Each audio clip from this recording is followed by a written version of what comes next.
আল্লাহর দোহাই ভিডিওটা উপরে টান দিবেন না ভাই। কত খারাপ ভিডিওতে আমরা লাইক করি, কমেন্ট করি, শেয়ার করি, কফিলিং করি।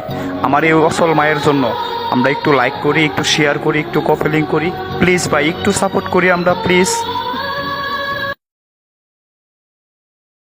সূরা আল ফালাক।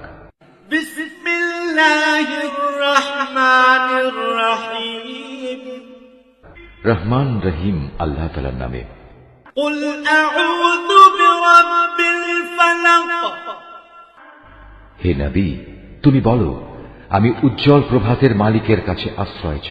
কেমন জীবন দিলাই আল্লাহ জোয়ার ভাটার মতো, এক জীবনে এক পরাণে দুঃখ সইব কত, এক জীবনে এক পরাণে দুঃখ সইব